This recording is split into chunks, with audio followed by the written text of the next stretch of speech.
Good afternoon, guys. Today in our grammar class, we're going to be talking about finding the subject. Today is October 13th, 2020, and this session is being recorded. Okay, so finding the subject. As we know, the subject of a sentence is a word or group of words that tells whom or what the sentence is about. In a declarative, we can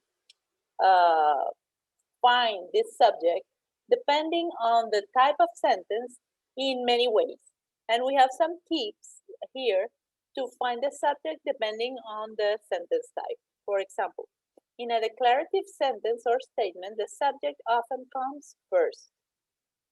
Let's see the examples. Sleuth is my uncle's bloodhound. For those of you who don't know what a bloodhound is, it's a dog breed. This type of dog here, like the one in the picture, it's a bloodhound. So we will be talking about bloodhounds all the class. Sleuth is my uncle's bloodhound. So this is a declarative sentence or a statement. And we have read that the subject often comes first in this type of sentences. So here, the first word we have is sleuth. So sleuth is the subject. In an interrogative sentence, the subject often comes after the first word of the sentence. Also, we can find it if we rewrite the interrogative sentence as a declaration or as a declarative sentence, and we will find it at the beginning. But let's see. If we have it as an interrogative sentence, it should come after the first word. The first word is have, so it should be I, right? I, the subject of this interrogative sentence. But we can check. Let's see. Let's write this as a declarative sentence. I have told you about my adventure with Sleuth. Okay, at the beginning, what word do we have? I. So I is the subject, okay? In an imperative sentence, the subject is always you. Remember that imperative sentences are the ones that are telling us to do something. However, this word you is not stated, it's not written inside the sentence, okay? It's understood. Let's see the example. Listen to my story. I'm telling you to listen to my story. So you is the subject, okay? But the word you is not here. In sentences that begin with here or there, the subject comes after the verb. Here in the forest are searchers. Starts with here, the verb is are, so the subject is searchers. There is a bloodhound with them. Starts with there, is the verb. A bloodhound is the subject, the complete subject, but I should clarify that we are marking the simple subjects, okay? So it's bloodhound. Let's see other examples. Identify the subject of each sentence. 1. There was a lost child in the forest. This is declarative. So the subject is child. Okay, sorry. Also, it's a declarative sentence, but it starts with there. Okay, so the subject comes after the verb, which is was, and a lost child is a complete subject. Child is the simple subject. Number 2. The searchers called my uncle immediately. The searchers, it's at the beginning of this declarative sentence. So searchers will be the simple subject or the subject of the sentence. Number 3, can Sleuth find the little boy? This is an interrogative sentence, so it comes after the first word. Okay, so it's Sleuth. Number 4, take me on the search. I'm telling you to take me on the search. So the simple subject is you. Number 5, sit in the car with Sleuth. Again, I'm telling you to sit in the car with Sleuth. So you is the subject. 6, there are the boy's parents. This starts with there. The verb is are. The boy's parents will be the subject, the complete subject, but parents is the simple subject, which is the one we are marking on all our sentences. Number 7, have they searched everywhere? It's an interrogative sentence. So they is the subject. It comes after the first word. Number 8, please find our son. I'm asking you to find our son. So you will be the subject. Number 9, give me an article of the boy's clothing.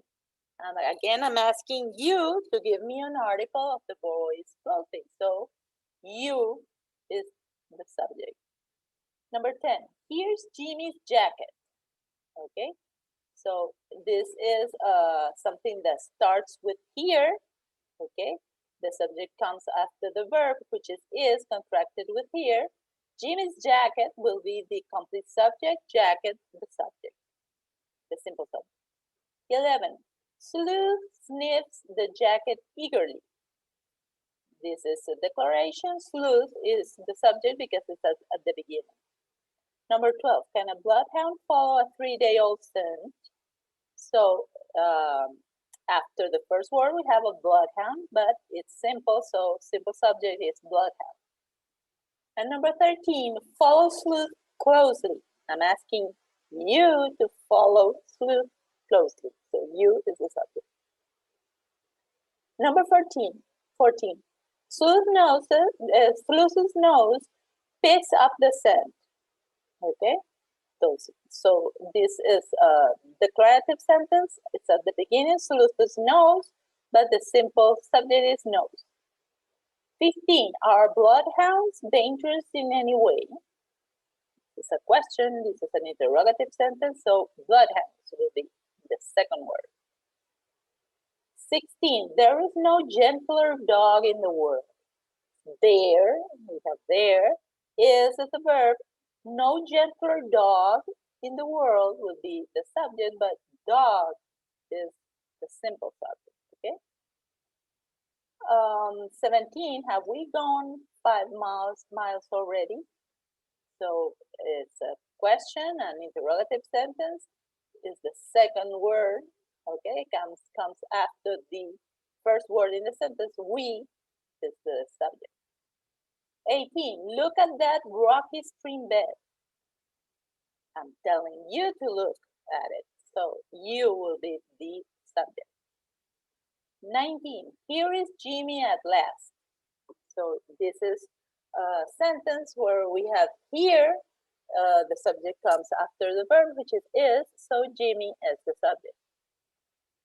And this is a tricky one, number 20. Are there any dogs smarter than bloodhounds? It's dogs. Oh, but this is a question and it's supposed to be just after the first word, but why it's dogs and not there? Oh, because there and here are never, okay, the subject.